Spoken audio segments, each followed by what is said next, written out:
सादर प्रणाम। मैं हूं हिमांशु द्विवेदी और स्वागत है आपका हमारी खास पेशकश चर्चा में। चर्चा के तहत आज के हमारे विषय में कोई रहस्योद्घाटन नहीं है। आज सुबह सुबह खबर आई कि देश के सम्माननीय प्रधानमंत्री नरेंद्र मोदी एक बार फिर राष्ट्र को संबोधित करेंगे। संबोधन का समय जरूर अजीब था। उन्होंने सुबह 9 बजे ही देश को संबोधित करने का फैसला तकरीबन 7:30-8 बजे जाहिर किया। लोग अचानक चिंता में आ गए कि पता नहीं अब क्या कोई घोषणा होने वाली है, लेकिन जो कुछ हुआ वह अपने आप में अचंभित करने वाला था। किसी को भी उम्मीद नहीं थी जो कुछ आज देश के प्रधानमंत्री नरेंद्र मोदी जी ने कहा। इसीलिए हमारा विषय है आज का मास्टर स्ट्रोक या नुकसान पर रोक।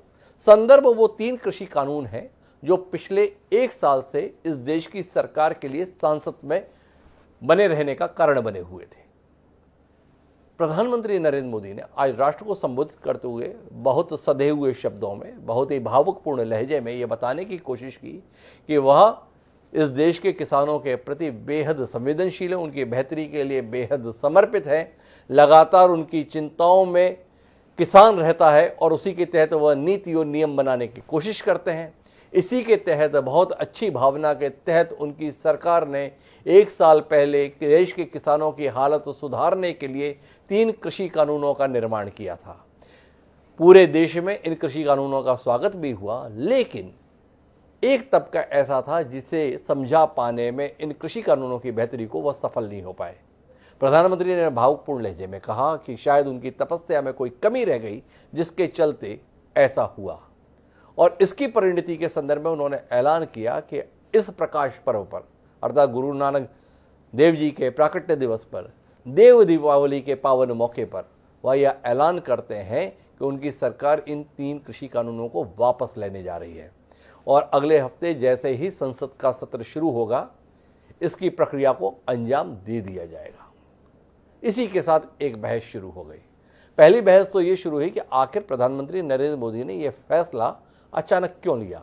क्या इसका कारण होने जा रहे आगामी विधानसभा चुनावों की संभावित पराजय उनकी पार्टी के संदर्भ में, या इससे इतर वाकई किसानों को लेकर उनका संवेदनशील हृदय भावुक हो गया जो ये देख नहीं पाया कि आखिर 1 साल से किसान बड़ी संख्या में अपना घर बार छोड़कर दिल्ली की सीमा पर क्यों डटे हुए हैं या अन्य अन्य इलाकों में क्यों मौजूद हैं। दूसरा महत्वपूर्ण पहलू जो इसके संदर्भ में वो ये है कि प्रधानमंत्री ने भावुकतापूर्ण लहजे में अपील की कि अब जब ये कानूनों को वापसी करने का फैसला ले लिया है तो अब आंदोलनरत किसान अपने अपने घरों की ओर वापस लौटे। लेकिन संयुक्त किसान मोर्चा के तमाम पदाधिकारी ऐसा रहे हैं। राकेश टिकैत जो इस आंदोलन का बड़ा चेहरा है, उन्होंने कहा है कि जब तक संसद से ये कानून वापस नहीं हो जाते हम वापस नहीं जाने वाले। लेकिन इसके साथ साथ एमएसपी के कानून बनाने संदर्भ में, विद्युत संबंधी जो एक संशोधन प्रस्ताव है उसके संदर्भ में भी वह चाहते हैं कि फैसला ले लिया जाए।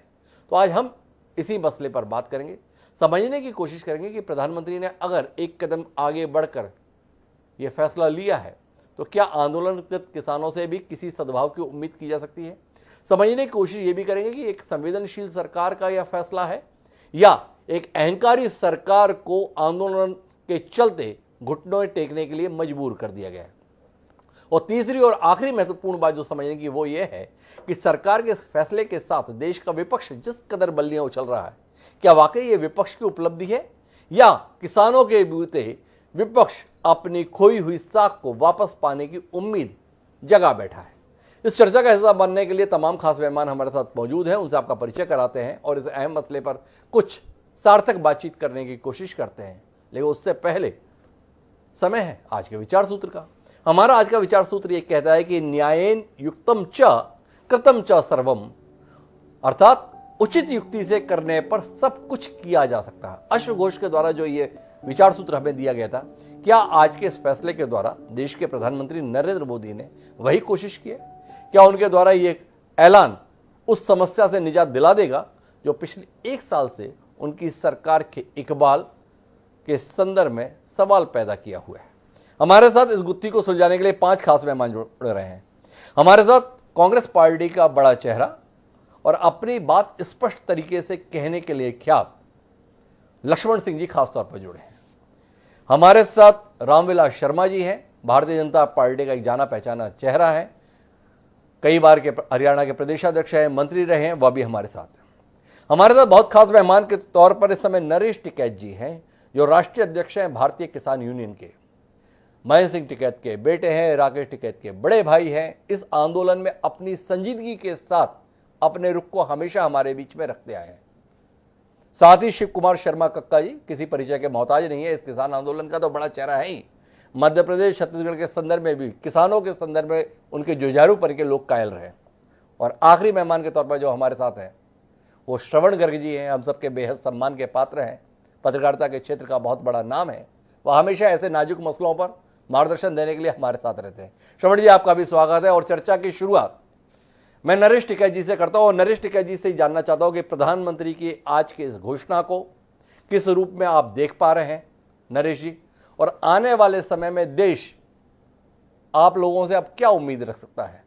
आप अपने घर पे दिखेंगे या हम लोगों को अभी भी सड़क पर ही देखने के लिए मजबूर रहना पड़ेगा? नहीं, धन्यवाद जी, आपने बड़ा अच्छा सवाल करा जी। हमने तो प्रधानमंत्री जी को हमेशा सम्मान दिया जी। कभी हमने प्रधानमंत्री जी के खिलाफ कोई शब्द नहीं बोले आज तक जी। हम यही कह रहे प्रधानमंत्री जी की अच्छी पहल है, शुरुआत है इस बात की, हम धन्यवाद दे प्रधानमंत्री जी को। हम प्रधानमंत्री जी का सर झुकाना नहीं चाहते जी। हमारी सबसे बड़ी यही बात रही, हमेशा हमने यही कहा है प्रधानमंत्री जी का सर ऊंचा रहना चाहिए। भारत जैसे बड़े राष्ट्र के प्रधानमंत्री है, इनका सर ऊंचा रहना चाह, पर इनके साथ साथ किसानों की भी तोहिन ना हो, किसानों का भी मान सम्मान बना रहे। हमने हमेशा यही बात कही, एक अच्छी पहल है। हम लोग कह रहे 12 महीने हो गए, 1 साल होने को जा रहा है, 5-4 दिन में 1 साल हो जाएगा। प्रधानमंत्री ने अचानक, इतनी हमें भी उम्मीद नहीं थी जितनी प्रधानमंत्री जी ने भावुक होकर ये ऐसी बात कही। हम इतने भावुक नहीं करवाते प्रधानमंत्री जी को जी। हम तो लोग बातचीत करो, बातचीत। हमने कभी भी इस आंदोलन को हिंसा की तरफ नहीं पूछा, कभी वो नहीं करी। हमेशा राष्ट्र हित की बात हमने करी। किसी भाजपा का नेताओं का, मंत्रियों का, विधायकों का, इनका हमने गांव में विरोध नहीं करा। हमने यही कहा भाई तुम थोड़ा सा फरेज रखो, दिल्ली में धरना चल रहा, कोई किसी बात का विरोध हो तो अच्छी बात नहीं लगती। हमने कभी ये नहीं कही बात तक भाई इन्हें गांव में ना घुसने दो जी। किसानों का इतना बड़ा दिल है, इन पे आंदोलन जीवी, परजीवी, पाकिस्तानी, खालिस्तानी, मुआली, पता नहीं कितने शब्द तो नवाजा गया। हम उसे भी हंस का टाल दी, नहीं कोई बात नहीं, चलो ये पढ़े लिखे है भाई, हम अनपढ़ है, किसान है, उनकी हम भी फिर भी उनकी वो बात रख ले। पर आखिर को हम कब तक सुन जाएंगे जी। कम से कम हमने वोट दे रखी सरकार को, बात तो हमारे साथ बात तो करे जी भाई। बातचीत करने का तो कुछ तो वो करे, कहीं तो प्लेटफॉर्म तैयार करे। संयुक्त मोर्चा है, उसे निर्णय है, उसे अधिकार दे रखा हमने। हमने हमेशा यही कहा भाई सरकार 2 कदम पीछे सरकार हटे, 2 कदम किसान हटे पीछे, बातचीत का समाधान होना चाह। हमारा काम धंधे हमारे भी होंगे, हम भी किसान है, सारी वो है बातचीत, पर कम से कम किसानों की ऐसी परीक्षा तो ना ली जा। आज की अच्छी पहल है, हम इसका धन्यवाद करें, स्वागत करें इस बात का। और इसे निपटाने की बात है, प्रधानमंत्री जी सुलह मशवरा करें, नरेंद्र तोमर है, राजनाथ जी है, और अच्छे चेहरे हैं इसमें पार्टी में, उनकी सबकी सुलह मशवरत है। कुछ लिखित में हमें भी दे दो, हम भी किसानों को बता देंगे भाई तुम्हें यह उपलब्धि हुई। 700 के करीब किसान हमारे शहीद हो गए। 2 बात प्रधानमंत्री जी 2 मिनट के लिए उनके लिए अभी वो कह देते भाई चलो हमारे याद में गए, मैं भी तो 130 करोड़ मत में भी तो होंगे। तो किसान तो उनकी सुनने के लिए तो है भाई। इस देश के इतने बड़े देश के प्रधानमंत्री है, शासन कर रहे, इस देश का राजा है हमारे, तो हमें भी तो कम से कम इनकी भी तो भावनाओं को ठेस ना पहुंचाए, इनकी भी सुनी जा।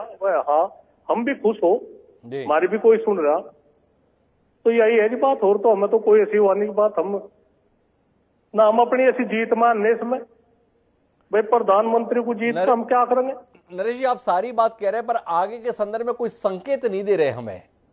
हम प्रधानमंत्री जी को ऐसा नहीं चाहते, हम प्रधानमंत्री जी को वैसा भी नहीं चाहते, ये सब आपने बात कही। प्रधानमंत्री जी ने इतने भावुक लहजे में जो कुछ कहा वो आपको सुनवाता हूं, एक बार सुनिए। प्रधानमंत्री जी ने आपसे आग्रह क्या किया है, आपसे मतलब आप सभी किसानों से, उसकी प्रतिक्रिया में नरेश टिकैत भारतीय किसान यूनियन के प्रमुख कुछ कहेंगे ये जानने में दिलचस्पी है। एक बार सुनिए प्रधानमंत्री जी क्या रहे हैं। ये बताने आया हूं कि हमने 3 कृषि कानूनों को वापस लेने का, रिपील करने का निर्णय लिया है। इस महीने के अंत में शुरू होने जा रहे संसद सत्र में, इसी महीने में हम तीनों कृषि कानूनों को रिपील करने की संवैधानिक प्रक्रिया को पूरा कर देंगे। तो नरेश टिकैत जी, अब इसके संदर्भ में आगे आप क्या करेंगे? प्रधानमंत्री जी ने तो बता दिया वो क्या करने जा रहे हैं। नरेश टिकैत जी बता सकते हैं कि अब आप क्या करने जा रहे हैं? नहीं, एक तो बताओ जी। ये 1 साल का आंदोलन चल रहा जी, ये घंटों में थोड़ा ही समेट देंगे हम इसे। जी भाई इस आंदोलन को हम घंटों में थोड़े समेट देंगे। जी अच्छा ठीक है, प्रधानमंत्री जी कुछ लिखित में तो दे। जी मुझबानी कहीं की बात है, कुछ कम से कम किसी को हम दिखा तो देंगे भाई आप लोगों की यह सफलता मिली, आप लोगों को आपके 700 किसान शहीद हो लिए। और प्रधानमंत्री जी हमारे तक क्या चाह, जी हमें ये तो बताओ हमारे तक क्या चाह। हम तो जो कुछ भी बात है संयुक्त मोर्चे को अधिकार दे रखा, जी उनके साथ बातचीत करो। कल को एक आपात बैठक साथ में लगे, कल को आपात बैठक बुला रखी, कल को ऐसी आपात बात नहीं। बैठक बुलाए रखी है, उसमें कोई फैसला लेंगे। बताएं तो सही, हमसे चाहते क्या है, ये सवाल नरेश टिकैत जी कर रहे हैं। उस आपात बैठक में भाग लेने के लिए हमारे साथ जुड़े हुए शिव कुमार शर्मा कक्का जी समय एयरपोर्ट के लिए रवाना हो चुके हैं, भोपाल में हमारे साथ जुड़े हुए हैं। उन्हीं से पूछ लेते हैं। प्रधानमंत्री जी ने अपेक्षा की है, अब आप अपने अपने घर को लौटें। कक्का जी कुछ कहेंगे आप? देखिए, जो कानून वापस लेने की आज प्रकाश पर्व पर प्रधानमंत्री जी ने जी घोषणा की है, उसका हम स्वागत करते हैं और उन्होंने माफी मांगी है, उसका हम आभार व्यक्त करते हैं। जी हमारी 5 जून को जब ये नोटिफिकेशन ऑर्डिनेंस हुआ था तो पंजाब 2.5 महीने पहले से आंदोलन कर रहा था और 2 ही मांगे हमारी प्रमुख थी। पहली मांग ये थी कि इन काले कानूनों को रद्द किया जाए, रिपील। जी 11 राउंड बैठक में काले कानून और एमएसपी पर गारंटी का कानून की चर्चा होती रही है। जी प्रधानमंत्री और कृषि मंत्री ये कहते रहे हैं कि एमएसपी थी, एमएसपी है, एमएसपी रहेगी। हम ये प्रार्थना करते रहे कि एमएसपी न्यूनतम समर्थन मूल्य है, कि किसान की कुछ सांसें चलती रहें, तो उसकी आप गारंटी दे दें कि भाई किसी भी किसान का माल, उपज उसकी समर्थन मूल्य से नीचे नहीं बिकेगा। एक लाइन का कानून बना दें और जो व्यापारी समर्थन मूल्य से नीचे किसी किसान का सामग्री लेगा उस पर कठोर कार्रवाई, अपराध की श्रेणी में दंडात्मक कार्रवाई हो, ऐसा एक कानून बना दें। तो ये जो सत्याग्रह है, इसको मैं किसी की जीत नहीं मानता, किसी की हार नहीं मानता। ये सत्याग्रह है और सत्याग्रह गांधीवादी आंदोलन की जीत है। ये गांधी के बताए मार्ग की जीत है। जैसा हमारे वरिष्ठ नेता टिकैत साहब ने बताया कि हम पर सारे आरोप लगाए, खालिस्तानी, पाकिस्तानी, फॉरेन फंडिंग, परंतु हम देशद्रोही भी हो गए, फिर हम मवाली भी हो गए, पर किसी एक में भी सरकार हम पर एफआईआर नहीं कर पाई, हम पर एक भी आरोप सिद्ध नहीं कर पाई। तो ये सरकार का हमने सब ठीक है भाई, आप जो कहना है कहिए, किसानों के लिए, किसान के बारे में आप यही सोचते हैं। हमारी प्रार्थना केवल प्रधानमंत्री से ये है, 700 किसानों की शहादत, 12 महीने का लगभग समय दिल्ली के बॉर्डर पर, 2.5 महीने पंजाब। उन्होंने ठीक कहा टिकैत साहब ने कि इतना लंबा आंदोलन, विश्व का सबसे लंबा चलने वाला देश का आंदोलन, और उस आंदोलन को इतनी आसानी से घर चले जाओ जो प्रधानमंत्री जी ने कहा है किसानों से, ये संभव नहीं होगा। कल हमारी बैठक 10 बजे कजरिया टाइम्स पे है। उस बैठक में और भी चीजें तय होती हैं आंदोलन के बाद में, उन पर विचार विमर्श होगा। पर जो मेरी पर्सनल राय है बैठक के पहले, कि एमएसपी जब तक गारंटी का कानून नहीं सरकार बनाती है, कमेटी बनाने को कहा है उन्होंने कि कमेटी बनाएंगे एमएसपी की गारंटी के लिए, तो जो कमेटी बनेगी उसमें कोई कमेटी का लायक बड़ा काम नहीं है। सरकार बनाना चाहती है, कमेटी तो बना दे। एक लाइन का कानून है कि भारत के किसानों की उपज 24 जींस की समर्थन मूल्य से नीचे नहीं बिकेगी। अगर कोई व्यापारी खरीदता है तो दंडात्मक कार्रवाई की जाएगी। इतना सा एक कानून और बनाना है। उसके बाद में कल बैठक में काफी कुछ तय होने वाला है। हम सभी 9 मेंबरी कमेटी संयुक्त मोर्चा है, उसका जो भी निर्णय होता है डिस्कस होगा और जो निर्णय होगा उसका सभी लोग पालन करेंगे। अभी हमारी जो जीत को तो मैं नहीं कहूंगा, हमने जो सत्याग्रह किया था अभी आधा सत्याग्रह की मांग पूरी हुई है और हम धन्यवाद देते हैं। सरकार ने कम से कम पहल की, परंतु ये बात जरूर है कि 23 जनवरी से आज तक सरकार ने कोई चर्चा किसानों से करने के लिए नहीं बुलाया गया और अचानक ये फैसला आया, उसका हम स्वागत करते हैं। तो स्वागत कर रहे हैं शिव कुमार शर्मा का जिले के, इसे वो जीत नहीं मानते हैं और इसे जीत ना मानने को लेकर ही मैं लक्ष्मण सिंह जी आपके पास आना चाहता हूं। जो आंदोलन कर रहे हैं वो इसे अपनी जीत नहीं मानते लक्ष्मण सिंह जी, जिनके खिलाफ आंदोलन हो रहा था वो इसे अपनी हार नहीं मानते हैं। उन्होंने कहा है कि किसानों के प्रति हमारी सद्भावना है, कुछ लोगों को हम समझा पाने में नाकाम रहे इसलिए वापस ले रहे हैं। लेकिन इन सब के बीच में एक पार्टी है जिसका नाम ऑल इंडिया कांग्रेस है, वो कल विजय यात्रा निकालने वाली है। उसके पूर्व राष्ट्रीय अध्यक्ष हैं राहुल गांधी, उन्होंने इसे जीत करार दिया है। ना सरकार मान रहे हम हार रहे हैं, जिन्होंने आंदोलन किया वो आपके सामने कार्यक्रम में बोल रहे हैं हम इसे अपनी जीत नहीं मान रहे हैं, पर इन सब के बीच में कांग्रेस जीत जीत जीत चिल्ला रही है। क्या महसूस करते हैं लक्ष्मण सिंह जी आप? जी हिमांशु जी, सबसे पहले तो आपको गुरु पर्व पर, इंदिरा जी की जयंती पर जी और कार्तिक पूर्णिमा के अवसर पर आप सभी को हार्दिक शुभकामनाएं मेरी ओर से। बहुत बहुत धन्यवाद। हिमांशु जी जी हिमांशु जी, ये किसानों की जीत है और बहुत बड़ी जीत है जी, और मैं उन सबको श्रद्धांजलि देता हूं, उन किसानों को जिन्होंने अपनी जान गंवाई है जी और मैं अपेक्षा करता हूं कि उन्हें शहीदों का दर्जा देगी सरकार। जी हिमांशु जी, ये लड़ाई अभी जारी रहना चाहिए क्योंकि एक उद्योगपतियों की लॉबी के दबाव में ये कानून लाया गया जी क्योंकि कृषि का व्यापार देश में लगभग 18 लाख करोड़ का ये व्यापार है जी और कुछ चुनिंदा उद्योगपतियों ने मोदी जी और बीजेपी पे दबाव बना के उनको चुनाव में अप्रत्याशित फंडिंग करके ये कानून, इनको मजबूर किया है कानून लाने के लिए और किसानों के दबाव में इस कानून को वापस लिया गया जी। ये वर्तमान स्थिति है जी। लेकिन इससे कोई भारत की कृषि को बहुत लाभ हो रहा है ऐसा भी नहीं है। हमारे 1.5-2 साल गंवा दिए हमने जी, इसलिए अभी बहुत कुछ करना बाकी है। ये कॉरपोरेट जो एग्रीकल्चर लॉबी है जो कॉरपोरेट की जी। ये चाहती है कि ये किसानों की जमीन हथिया लेती, इसीलिए कानून लाया गया क्योंकि 85% किसान जो हैं वो 5 एकड़ वाले हैं जी और 5 एकड़ की जमीन पे कॉरपोरेट वायबल एग्रीकल्चर नहीं कर सकती है जी। तो ये जो कानून वापस हुए हैं ये किसानों को, उनका पूरा श्रेय किसानों को जाता है और उन सभी पार्टियों को जाता है जिन्होंने इनका विरोध किया जी। ये पहली बात। अभी विद्युत विधेयक कानून लौटाना वापस कराना जरूरी है, विद्युत विधेयक कानून जो है जी, क्योंकि भारतीय कृषि में जो प्रसंस्करण उद्योग को बढ़ावा देने से ही भारतीय कृषि आगे बढ़ेगी और किसानों को उचित दाम मिलेगा। वो केवल 10% प्रोसेसिंग हम करते हैं अपने देश में, जबकि विदेशों में 80-90% एग्रो प्रोसेसिंग होता है। और जब तक कृषि प्रसंस्करण उद्योग नहीं बढ़ेंगे, कृषि उत्पादों का प्रसंस्करण नहीं होगा, हम कृषि का मूल्य सही नहीं दे सकते जी। इसलिए आपको कोल्ड चेन डेवलप करने के लिए, सही विद्युत दर लागू करने के लिए, क्योंकि विद्युत दर बहुत बड़ी होंगी तो किसान कहां से पैदा करेगा और कहां से प्रसंस्करण उद्योग बनेंगे, कहां से कोल्ड चेन डेवलप होगी। इन सब के लिए अभी और भी लड़ाई लड़नी पड़ेगी।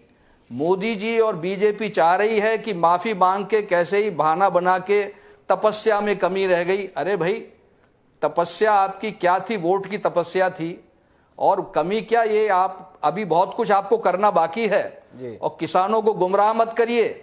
हमारे मुख्यमंत्री मध्य प्रदेश के जो 15 साल से कह रहे हैं कि खेती को दुगना खेती को लाभ का धंधा बनाएंगे, जो अभी तक नहीं बना पाए हैं। आज उनके मुंह से ये नहीं निकला कि मैं किसानों को बधाई देता हूं और जीत गए हैं, किसान के बिल वापस हुए। वो आज किसान से आज वो मेट्रो की तरफ चले गए, मेट्रो के शिलान्यास कर रहे हैं, अब वो शहर के हो गए।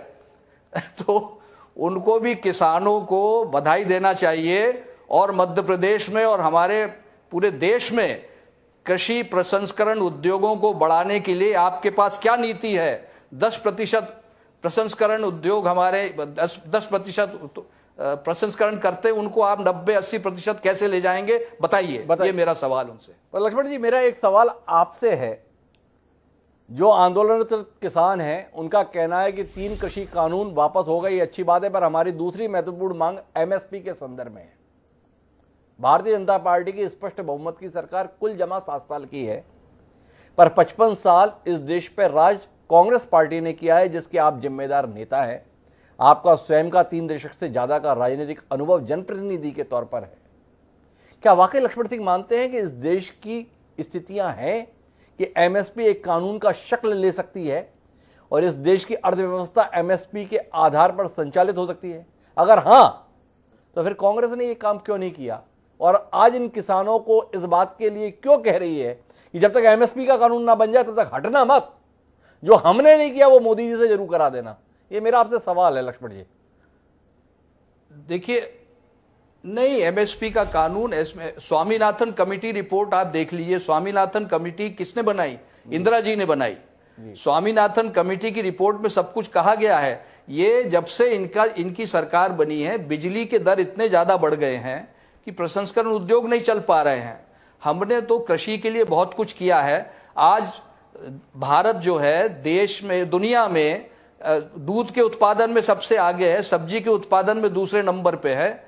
अब सवाल यह है कि इनका प्रसंस्करण हो, फलों का, सब्जियों का।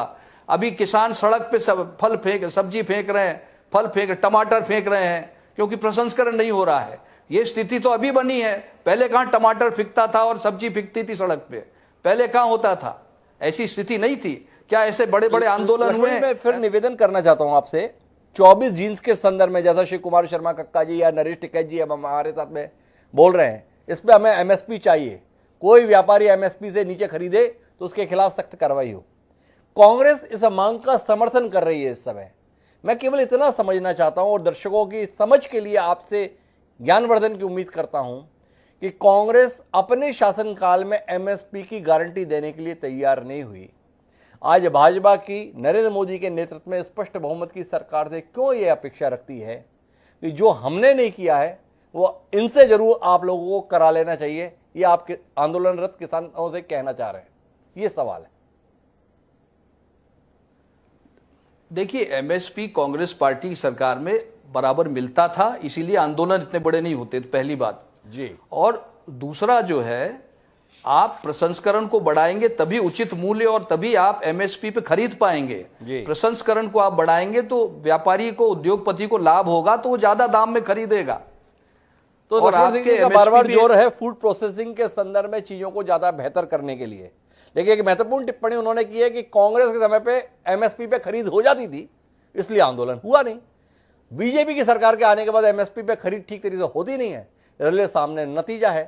तो रामविलास शर्मा जी मेरे साथ में है और उनसे जानना है, कहां आप किसानों की आय 2 गुना करने के चक्कर में पड़े थे? कहां सब कुछ बदल देने वाले थे? क्या हो गया ये रामविलास जी? क्या करने के लिए चले थे, वो कहां आ गए? हर कोई आपसे नाराज है, हर कोई आपसे दुखी है, हर कोई आपसे क्षुब्ध है। नरेश टिकैत यहां बैठे हुए हैं, बोल रहे हैं यहां तक है ठीक है, पर अभी भी बात बनी नहीं। कक्का जी बता ही रहे हैं, इतना लंबा आंदोलन है, आपकी एक माफी से समेटने वाले नहीं है। क्या कहते हैं रामविलास जी? बर के छत्ते में हाथ डाल दिए जबरिया? हिमांशु जी, मैं सभी जो उपस्थित महानुभाव है उनको प्रणाम करता हूं जी। आज गुरु पर्व है, कार्तिक का पूर्णिमा है और श्रीमती इंदिरा गांधी जी की जन्म जयंती पर आप सबको मैं बहुत बहुत बधाई देता हूं। जी, धन्यवाद। आज नरेंद्र भाई मोदी ने, देश के लोकप्रिय प्रधानमंत्री ने जो किया है जी, वो केवल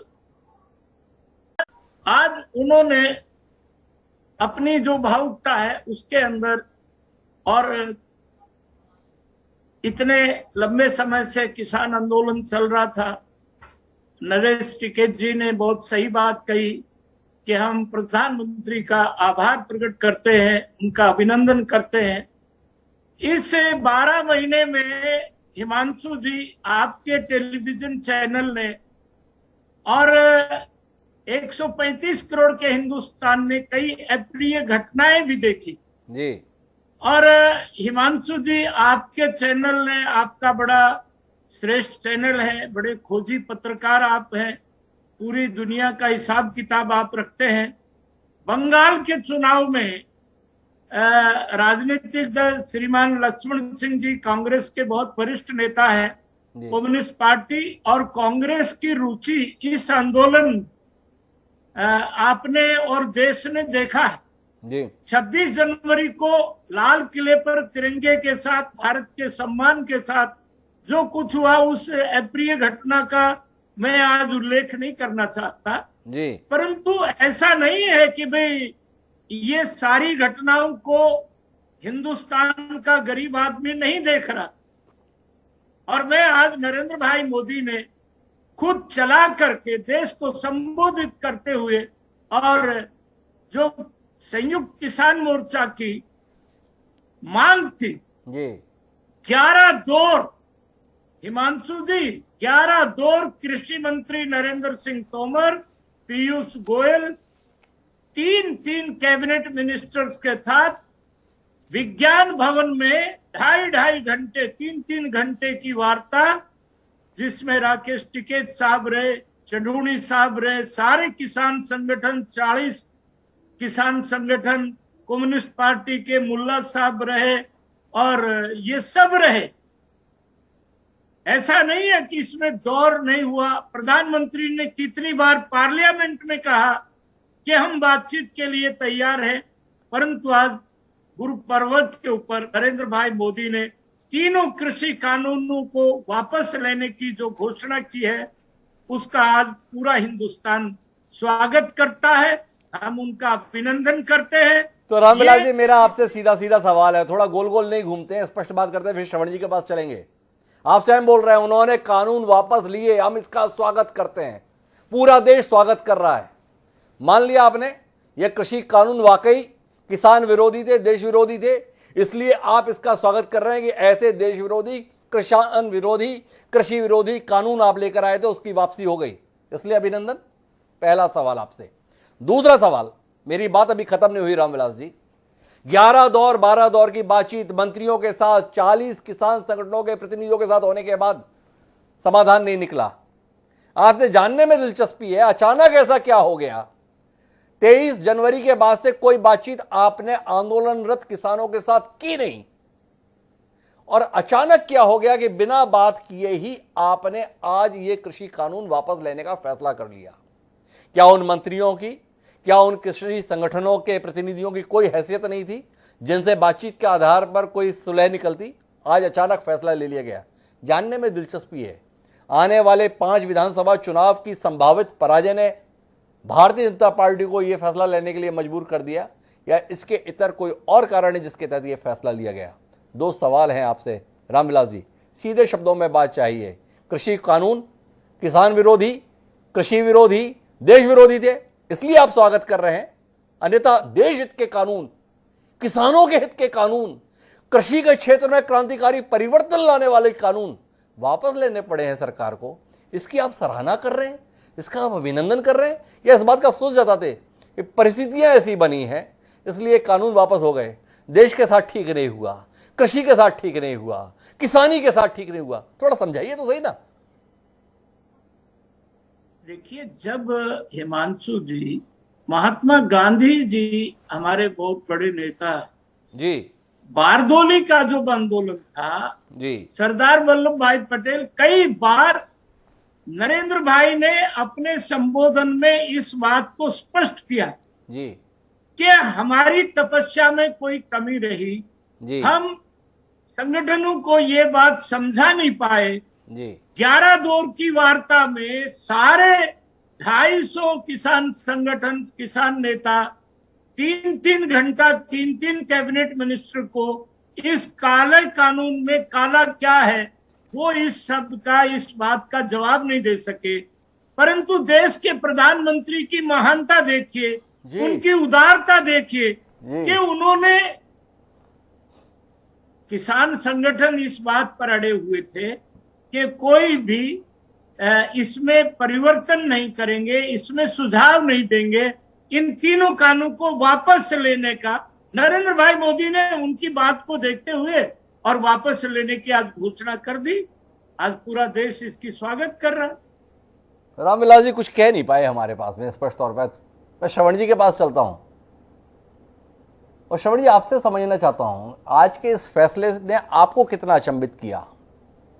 जिन नरेंद्र मोदी को हम जानते हैं, जिस सरकार के तेवर को हम जानते हैं, वो सरकार ने आज अचानक ये फैसला लिया, क्यों लिया? श्रवण गर्ग जी जैसे सुधीर पत्रकार के जहन में ये सवाल होगा और उत्तर भी खोजा ही होगा। उस उत्तर को सुनने में दिलचस्पी है श्रवण जी हमारी। सबसे पहले देखिए, अचंभित तो नहीं हुआ हूं मैं, क्योंकि ये जो सरकार है वो राष्ट्र के नाम संदेशों से ही चलती है जी। चाहे लॉकडाउन की घोषणा हो, नोटबंदी हो या कृषि कानूनों को वापस लेना हो। तो इसलिए नोटबंदी तब हुई थी जब उत्तर प्रदेश के चुनाव के ठीक पहले विपक्षी दलों को पैसे की आमद बंद करना थी और उसका नतीजा, खामियाजा पूरे देश को भुगतना पड़ा। और आज प्रधानमंत्री गर्व के साथ उसके बारे में बात ही नहीं करते हैं।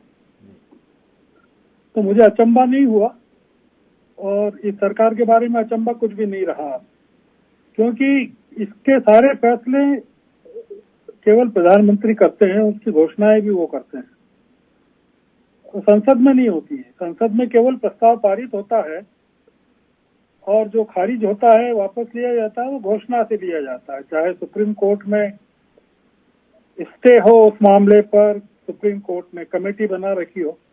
देखिए हिमांशु जी, ये छोड़ दें इस बात को। टिकैत साहब ने तो इसका स्वागत कर दिया है और आप विजुअल दिखा रहे हैं, जलेबियां बट रही हैं। टिकैत साहब ने ये भी कह दिया कि भाई हमने तो बीजेपी के लोगों को विदेश प्रवेश करने से रोका नहीं, अपने घरों में, अपने इलाकों में। अब आप ये मान के चलिए कि प्रधानमंत्री का उद्देश्य पूरा हो गया है। मैं कक्का जी ने जो कहा उसके बारे में तो बहस नहीं करना चाहता। किसानों को विभाजित कर दिया गया है और जनता जो ये है देश की, जिसकी सहानुभूति थी किसानों के साथ, वो मानती है कि प्रधानमंत्री ने इतना बड़ा काम किया है, तब किसानों के आंदोलन का कोई औचित्य नहीं रहा है। रही बात एमएसपी की जी। अब मान लीजिए कि एमएसपी पर भी वो घोषणा कर देते हैं, तब क्या होगा? बिजली की दरों पर भी घोषणा कर देते हैं तो क्या होगा? लक्ष्मण सिंह जी चाहते हैं और राहुल गांधी और प्रियंका गांधी चाहती हैं, अखिलेश भी चाहते हैं जी, कि किसानों का आंदोलन चलते रहना चाहिए।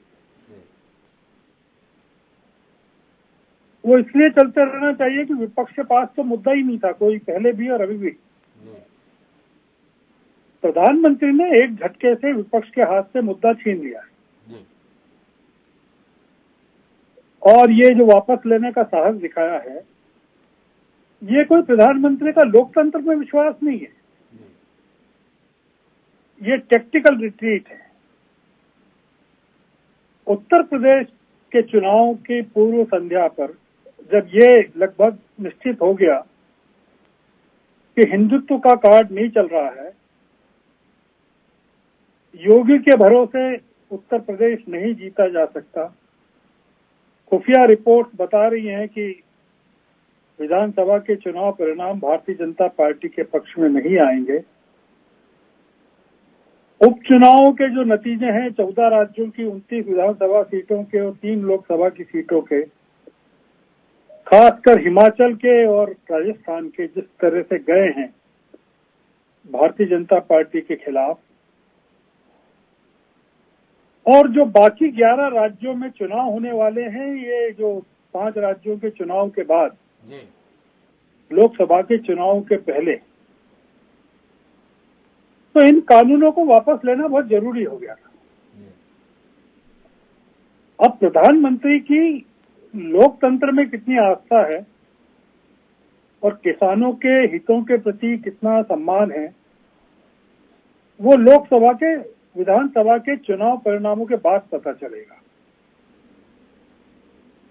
ये जो अभी कहा जा रहा है सब कुछ, मैं उसको कोई बहुत महत्वपूर्ण नहीं मानता कि प्रधानमंत्री ने कोई महान काम किया है। ये उनके लिए बहुत जरूरी था और उन्होंने साहस का काम दिखाया। अब हो सकता है कि किसानों की जो बाकी मांगे हैं कि लखीमपुर खीरी मामले में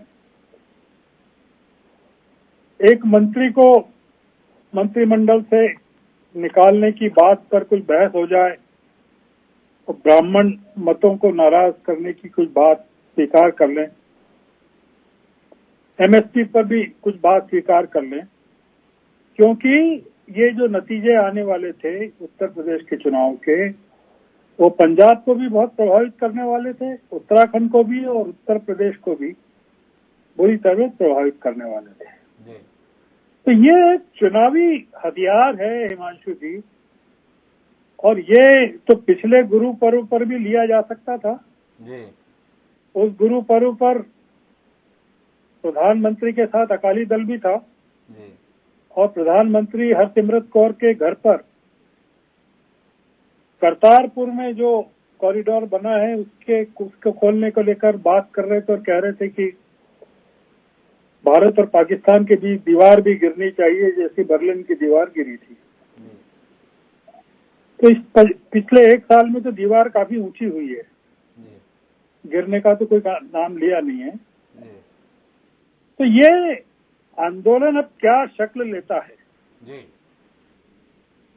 और पश्चिमी उत्तर प्रदेश का नक्शा अगर बदल जाता है, क्योंकि पश्चिमी उत्तर प्रदेश की कमान अब अमित शाह के हाथों में है और नरेश टिकैत जी अगर उसमें सहयोग कर देते हैं कि बीजेपी के लोग वहां प्रवेश कर सकें,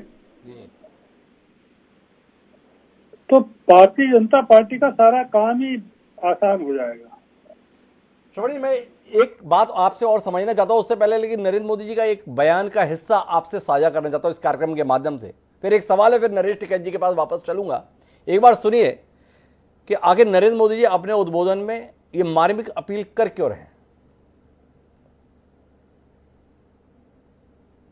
मैं आज अपने सभी आंदोलनरत किसान साथियों से आग्रह कर रहा हूं, आज गुरु पर्व का पवित्र दिन है।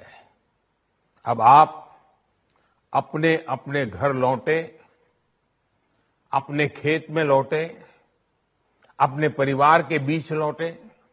आइए एक नई शुरुआत करते हैं, नए सिरे से आगे बढ़ते हैं। श्रवण जी, आपसे समझना चाहता हूं, क्या देश के प्रधानमंत्री की इस बात के कोई मायने नहीं है? देश की स्पष्ट बहुमत की सरकार का मुखिया अपने ही लिए हुए फैसलों को वापस लेने का ऐलान करते हुए ये अपील कर रहा है कि अब वापस लौटिए, नए सिरे से शुरुआत करते हैं। क्या एक लोकतांत्रिक देश में इस बात को कोई महत्व मिलना चाहिए या नहीं मिलना चाहिए? श्रवण जी, मेरा आपसे सवाल है। ये बहुत बढ़िया सवाल है आपका। ये सरकार इस समय डरी हुई है, बुरी तरह डरी हुई है, और पिछले 7.5 वर्षों में सरकार ने जो किया है देश में लोकतंत्र के साथ,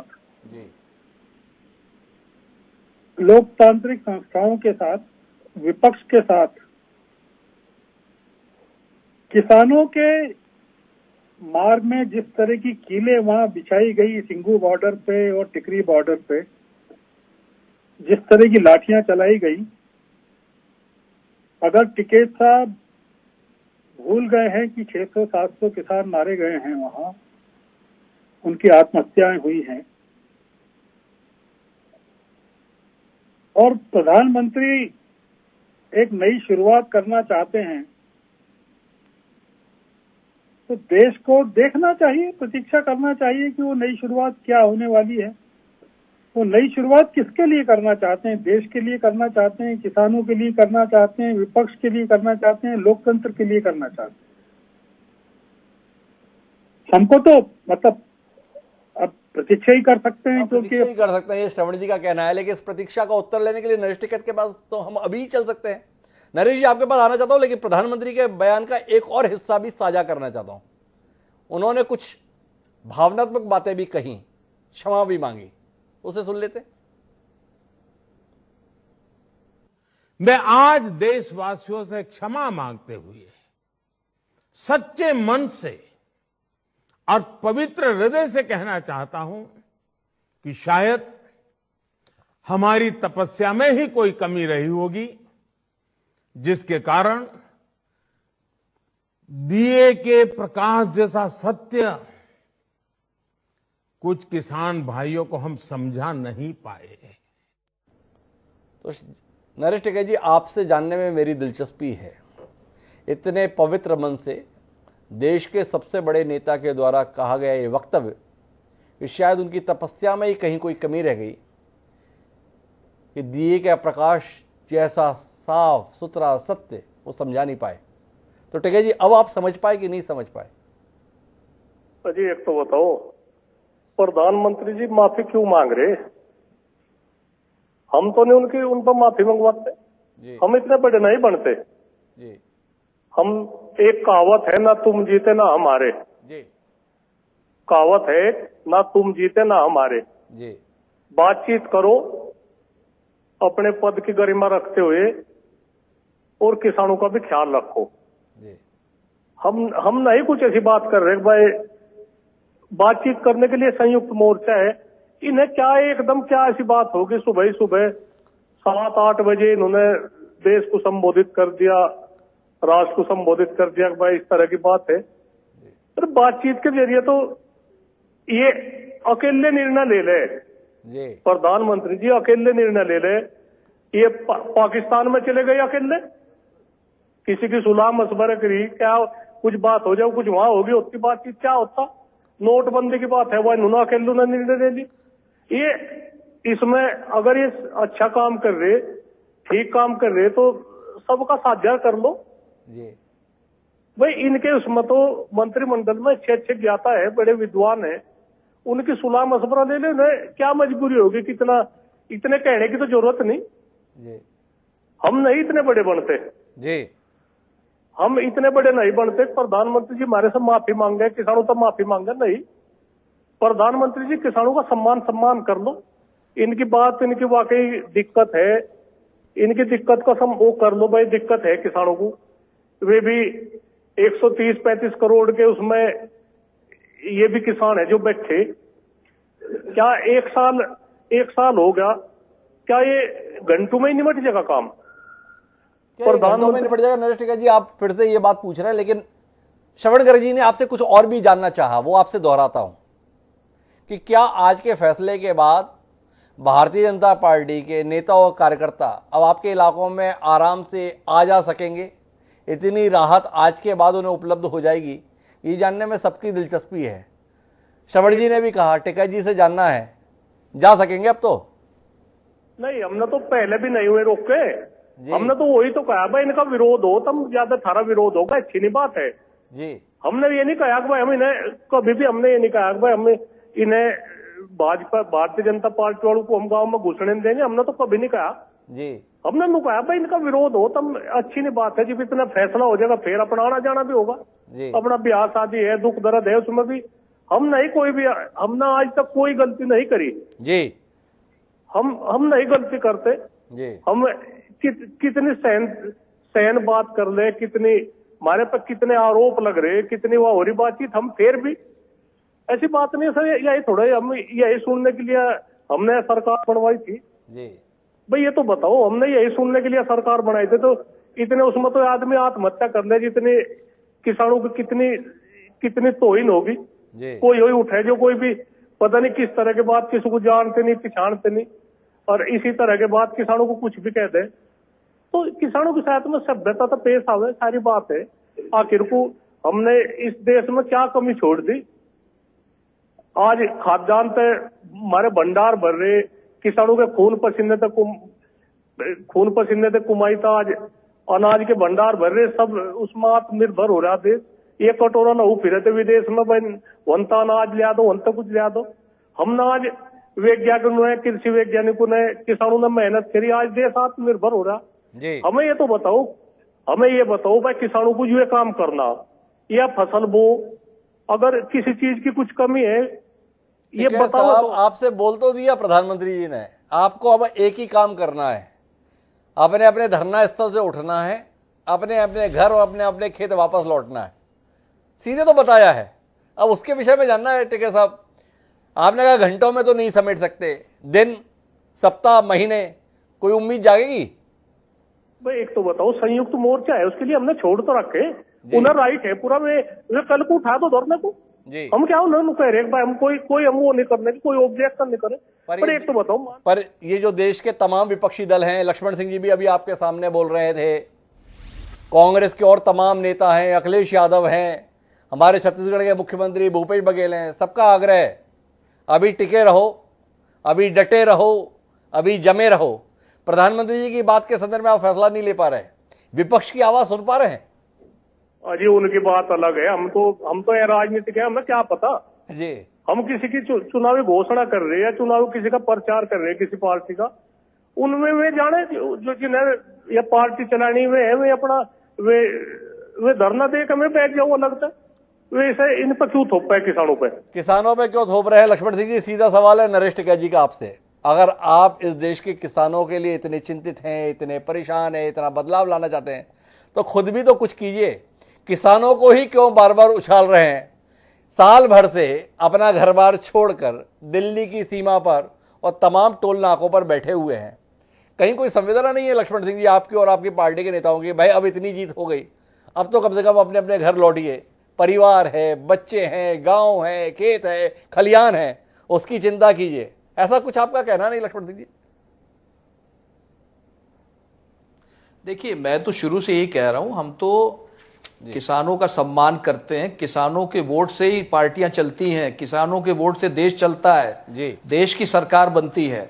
हमारा सिर्फ ये एक ही विषय है कि जब प्रसंस्करण हम बढ़ाएंगे तभी किसानों को अच्छा दाम मिलेगा और भारतीय कृषि तभी बढ़ पाएगी जी। तो प्रसंस्करण बनाने के लिए हमको जो विद्युत इनका विनियोग है जी, जो विद्युत बिल ये ला रहे थे उसमें संशोधन करना पड़ेगा, उसके बाद ही बात बनेगी।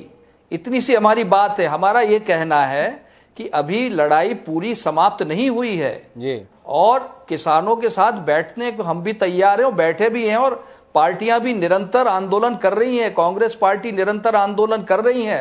हम लोग सब अपने विधानसभा क्षेत्रों में हमने पदयात्राएं की हैं, आंदोलन दिए हैं, धरना दिए हैं, लाठीचार्ज हम पर हुआ, लाठियां खाई। ऐसा नहीं कि कांग्रेस पार्टी के और पार्टी के लोगों ने संघर्ष नहीं किया, हम भी कर रहे हैं, पर किसान हम सब किसान पर ही आधारित है, पूरा देश किसान पर आधारित है। इसलिए हमारा सिर्फ यही निवेदन है कि हमको अभी थोड़ा और भी विषय हैं, क्योंकि भारतीय जनता पार्टी बड़ी चालबाज पार्टी है जी। क्या कहेगी क्या करेगी अभी पता नहीं, इन पर इतना विश्वास मत करिए जी।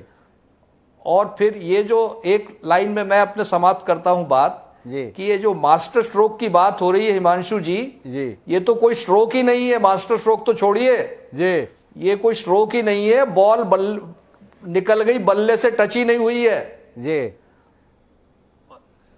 और अब किसान अब अगले ओवर में इनको एलबीडब्ल्यू करके मोदी जी को आउट करने वाले हैं, तो ये मास्टर स्ट्रोक वगैरह कुछ नहीं है।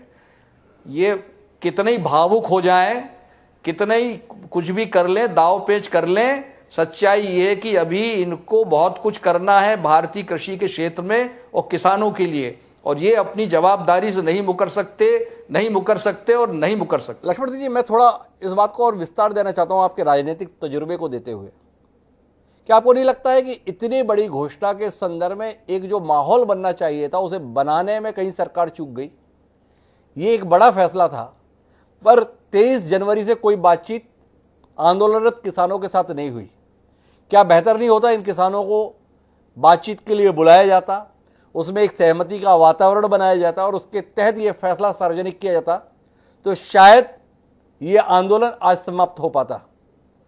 क्या बेहतर नहीं होता कि प्रधानमंत्री अपने घर से बाहर निकलते और आंदोलनरत किसानों के पास पहुंचते, जो कुछ किलोमीटर की दूरी पे थे, वहां पर बैठकर बातचीत किए होते, तो कहीं ज्यादा बेहतर विश्वास का वातावरण देश में किसानों के बीच में बन पाता।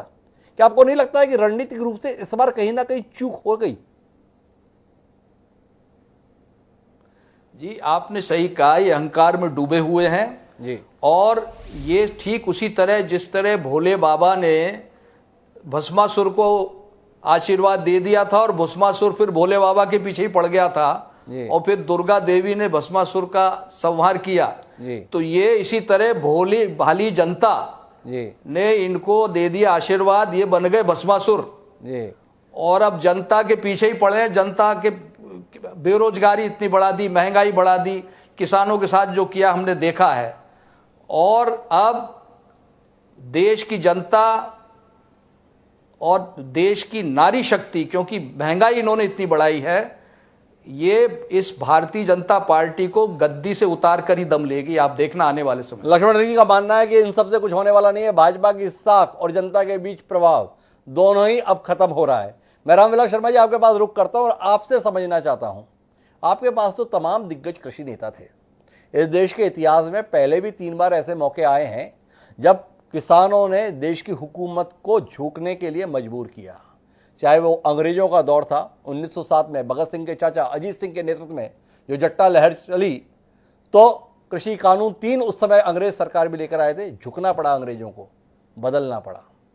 1937-38 में स्वर्गीय सर दीनबंधु छोटू राम, जिनको बड़े सम्मान से आप सब याद रखते हैं, जिनके नवासे चौधरी वीरेंद्र सिंह इस समय आपकी पार्टी में ही हैं, उन्होंने भी किसानों की बेहतरी के लिए जिस प्रकार के कानून बनाने के लिए अंग्रेजों को बाध्य किया, वो भी इतिहास के पन्नों में दर्ज है। और जो नरेश टिकैत जी आज इस कार्यक्रम में हमारे साथ मौजूद हैं, इनके पूज्य पिता चौधरी महेंद्र टिकैत, उन्होंने भी तमाम आंदोलन के माध्यम से किसानों के हित में फैसले कराए। पर 1988 का वो दौर कौन भूल सकता है, जब पूरी दिल्ली को 14 राज्यों के किसानों के साथ उन्होंने जाम कर दिया था 7 दिन के लिए, और राजीव गांधी के प्रचंड बहुमत की सरकार को भी उनके आगे झुकना पड़ा था। आपसे समझना ये चाहता हूं, ऐसा इतिहास आपके पास किसानों के संदर्भ में था, तो आज की इस घोषणा के संदर्भ में सत्यपाल मलिक, चौधरी वीरेंद्र सिंह जैसे तमाम लोग आपके पास थे। एक किसानों के साथ वातावरण बनाकर अगर ये फैसला लेते, ज़्यादा बेहतर नहीं होता? आज आपने फैसला भी ले लिया है और स्वर सामने दिख रहा है। कोई ना तो आप पे विश्वास कर रहा है, ना ही आपकी अपील पर कोई कदम बढ़ाने जा रहा है। नरेश टिकैत जी खुलेआम बोल रहे हैं, अरे बोल दिया तो क्या होता है, कुछ लिखा हुआ भी तो दिखाओ। इतना अविश्वास, कहीं कोई अंदर से तड़प आती है? रामविलास जी, कहां पहुंच गए आप? नहीं हिमांशु जी, जैसा इसमें टेक्निकल बातें तो लक्ष्मण सिंह जी ने बताई आपको, और नरेश टिकैत जी ने इसका स्वागत किया जी। श्रवण जी गर्ग जो बड़े वरिष्ठ पत्रकार हैं जी, उन्होंने एक बात कही कि नरेंद्र मोदी निर्णय लेने में साहसी जी, और आप पूरे पार्लियामेंट के उनके भाषण देखें और गुरु पर्व के ऊपर जिस ईमानदारी से नरेंद्र भाई मोदी ने देश की जनता के सामने जो अपील की जी, अब इसमें लक्ष्मण सिंह जी की मजबूरी है, क्योंकि कांग्रेस के वो वरिष्ठ नेता है जी, और कांग्रेस इसको अपनी जीत बता रही है, परंतु ये न कांग्रेस की जीत है, ये पूरे हिंदुस्तान की जीत है कि उसने ऐसा साहसी प्रधानमंत्री जो अपने किए के लिए और जिस बात के लिए किसान बात को बार बार 11 वार्ता के बाद भी, और नरेंद्र मोदी ने गुरु पर्व के ऊपर ये एक ऐतिहासिक और साहसी फैसला लिया और सीधा देश की जनता को संबोधित करते हुए वो तीनों कानून, हिमांशु जी आपकी कलम लिखती रही है जी, कि कोई बात यदि आदमी से हो जाए और उससे नरेंद्र भाई मोदी आज दुनिया में जिस गति से जो भारत का नेतृत्व वो कर रहे हैं, उस मामले में आज नरेंद्र मोदी के उससे एक कदम और ऊपर उनका रुतबा बढ़ा है। उनका रुतबा और बढ़ गया। रामविलास शर्मा जी अभिभूत हैं, श्रवण जी आप देख पा रहे हैं, और इस बात से अभिभूत हैं कि उन्होंने अपने किए हुए को ही सुधार लिया। लेकिन मैं आपसे जो सवाल करना चाहता हूं श्रवण जी इस कार्यक्रम के अंतिम चरण के अंतर्गत, उससे पहले एक आखिरी हिस्सा है उनके बयान का, वो आपसे साझा करना चाहता हूं, और उसकी रोशनी में एक सवाल मेरे जहन में है जिसमें आप जैसे अनुभवी पत्रकार और संपादक की टिप्पणी बड़े मायने रखती है। एक बार वो बयान सुन लेते हैं और फिर उस सवाल को आपसे साझा करते हैं। नहीं, कोई बड़ा दिल नहीं, नहीं तो फाइनेंशियल कंपनियों के एजेंट है, कौन बड़ा दिल दिखा रहा भाई? लिया है तो किसानों का संघर्ष का नतीजा है ये। और आज भी हेरा फेरी बहुत हो रही है। एमएसपी पे गारंटी कानून जब तक नहीं बनेगा, आज के रेट में किसानों की फसलें बिकती रहेगी। ये संघर्ष और भी लंबा चलेगा, जारी रहेगा। और सरकार को हमने कहा है कि आप बातचीत का रास्ता खोल लो। किसानों के लिए किया, जो कर रहा हूं देश के लिए कर रहा हूं। आप सभी के आशीर्वाद से मैंने मेहनत में पहले भी कोई कमी नहीं की थी। आज मैं आपको विश्वास दिलाता हूं कि अब और ज्यादा मेहनत करूंगा ताकि आपके सपने साकार हो सके, देश के सपने साकार हो सके। मेरा सवाल है श्रवण जी, नरेंद्र मोदी जी को आप बेहद करीबी से जानते हैं। पिछले 3 दशक से तो उनकी राजनीति के संदर्भ में हर कदम के आप सहभागी रहे हैं, आपकी निगाह से गुजरा है। आज जो नरेंद्र मोदी बोल रहे हैं, क्या इसके बाद श्रवणगर मानते हैं कि उनकी नीयत में खोट था या नीति में कोई दोष हो सकता है? जो वो कह रहे हैं उस नीयत में कम से कम खोट नहीं है कि वो देश का हित चाहते हैं, देशवासियों का हित चाहते हैं, देश का भला चाहते हैं। श्रवण जी की टिप्पणी। देखिए, समझना ये होगा कि प्रधानमंत्री देश के हित की बात के संदर्भ में कर रहे हैं और आज किस तरह की परिस्थितियां देश में हैं और पिछले 7 सालों से ये देश किस तरह की परिस्थितियों से गुजरा है जी। प्रधानमंत्री जी जो कह रहे हैं वो एक डरा हुआ प्रधानमंत्री कह रहा है जी। वो ये नहीं स्वीकार कर रहा है कि कृषि कानूनों को लाना बहुत बड़ी गलती थी, किसानों के प्रति बहुत बड़ा अपराध था। जिस तरह से राज्यसभा में पारित किया गया, विपक्ष की मांग को कुचलते हुए, बिना बहस का मौका दिए हुए, वो एक बड़ी भूल थी। प्रधानमंत्री जी को किसी भी बात पर पश्चाताप नहीं है। प्रधानमंत्री जी ये कह रहे हैं कि आप पिछला सब भूल जाइए, अब हम नई शुरुआत करना चाहते हैं। इसमें कोई हर्ज नहीं। अगर देश का प्रधानमंत्री नागरिकों को ये आश्वस्त कर रहा है और सार्वजनिक रूप से एक बात कह रहा है और घोषणा कर रहा है, तो हमको अपने प्रधानमंत्री पर यकीन करना चाहिए। बावजूद इसके कि प्रधानमंत्री का और उनकी पार्टी का जो रिकॉर्ड है केंद्र में भी और राज्यों में भी बहुत साफ सुथरा नहीं है। तो हम देख लेते हैं। हिमांशु जी आप कह रहे हैं तो मैं भी आपके साथ हूं कि अगर प्रधानमंत्री इतना भाव विभोर होकर इतनी आत्मा के साथ इस चीज को कह रहे हैं, चाहे किसी कारण से कह रहे हो, डर के कारण कह रहे हो, चाहे वो डर ये हो कि सत्ता जाने का डर है, अब बहुत बड़ी चुनौतियां हैं, 16 राज्यों के चुनाव हैं, करीबन 280-81 लोकसभा की सीटें हैं, दांव पर है पूरी की पूरी सरकार। लोकप्रियता सरकार की गिर रही है, प्रधानमंत्री की गिर रही है, कमजोर हो रही है। ऐसी स्थिति में अगर प्रधानमंत्री को लग रहा है कि वो कुछ नई शुरुआत करना चाहते हैं और आगे आने वाले 2.5 सालों में वो देश को लोकतांत्रिक तरीके से ले जाना चाहते हैं, विपक्ष को कुछ सम्मान देना चाहते हैं, मीडिया को जिस तरह से उन्होंने बंधक बना के रखा हुआ है, लोगों की आवाज को जो बंद कर रखा है, इनकम टैक्स और ईडी का जिस तरह से दुरुपयोग किया जा रहा है, लोगों को जिस तरह से जेल में रखा हुआ है, लोगों की जेलों में जिस तरह से मौतें हो रही है, अगर प्रधानमंत्री को इन सब चीजों के प्रति खेद है और वो इन सब चीजों को फिर से बदलना चाहते हैं, तो बिल्कुल निश्चित रूप से प्रधानमंत्री के कदम का, कहे का, उनकी भावनाओं का सम्मान किया जाना चाहिए, क्योंकि ये मामला केवल 3 कृषि कानूनों का नहीं है,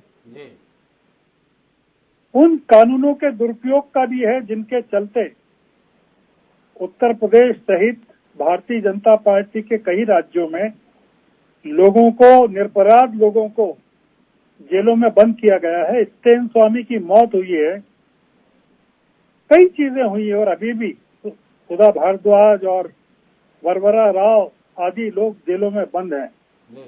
तो अगर प्रधानमंत्री अगर कह रहे हैं कि नई शुरुआत करना चाहते हैं और इन 3 कानूनों के जरिए वो कोई एक भरोसा देश को देना चाहते हैं, तो निश्चित रूप से उसकी प्रतिध्वनि शिवराज सिंह की आवाज में भी निकलनी चाहिए और भारतीय जनता पार्टी के शासित राज्यों के मुख्यमंत्रियों और शासकों की आवाज में भी निकलना चाहिए। तो जो आवाज भी मान रहे हैं कि एक नई शुरुआत की अगर उन्होंने बात कही है, अगर प्रधानमंत्री जी ने कही है, भले ही श्रवण जी साथ में उसमें व्यंग जोड़ देते हैं, भले ही एक डरे हुए प्रधानमंत्री ने कही है, तो अभी उसका स्वागत करना चाहिए। लेकिन कुल मिलाकर महत्वपूर्ण बात यह है कि आज के इस घटनाक्रम से देश में लोकतंत्र की जड़ें कहीं ना कहीं और मजबूत हुई है। एक लंबे समय से ये बात जहन में लोगों के थी कि एक बड़ी संख्या में लोग जिन चीज़ों का विरोध कर रहे हैं, सरकार उनके प्रति इतनी बेपरवाह कैसे हो सकती है। लेकिन आज ये हौसला जगा है कि अभी भी सत्ता के प्रतिष्ठानों में अगर जनता की आवाज़ में बुलंदी होती है तो वो आवाज़ न केवल पहुंचती है बल्कि अपना असर भी दिखाती है। प्रधानमंत्री ने नई शुरुआत की बात कही है, कुछ आग्रह किए हैं, कुछ अपील की है। देखें, जो किसान संगठन लगातार ये बोल रहे थे कि 2 कदम सरकार बढ़े तो 2 कदम हम भी बढ़ें, सरकार 2 कदम बढ़ गई है। क्या किसान संगठन भी 2 कदम आगे बढ़ेंगे और प्रधानमंत्री की इस पहल का कोई सकारात्मक परिणाम आने वाले समय में न केवल इस आंदोलन बल्कि पूरे समाज में देखने को मिलेगा? दिलचस्पी का विषय है, देखेंगे। लेकिन आप सभी मेहमानों का बहुत बहुत धन्यवाद इस चर्चा का हिस्सा बनने के लिए। समय है अब आज की शेर का। वसीम बरेलवी ने बड़ा खूबसूरत शेर ऐसे हालातों के संदर्भ में हम लोगों को सौंपा है, वही आपसे साझा करते हैं। उन्होंने लिखा कि आप नाराज हों, झुंझलाएं, खफा हो जाए। आप नाराज हों, झुंझलाएं, खफा हो जाए, बात इतनी भी ना बिगड़े कि जुदा हो जाए। वसीम बरेलवी ने जो कहा था, प्रधानमंत्री ने आज उसे अमल में लाने की कोशिश की है। क्या उनकी कोशिश सफल हो पाएगी? इसके लिए हमें थोड़ा इंतजार करना होगा। बहरहाल अब मुझे दीजिए इजाजत, कल फिर मिलते हैं नए विषय के साथ।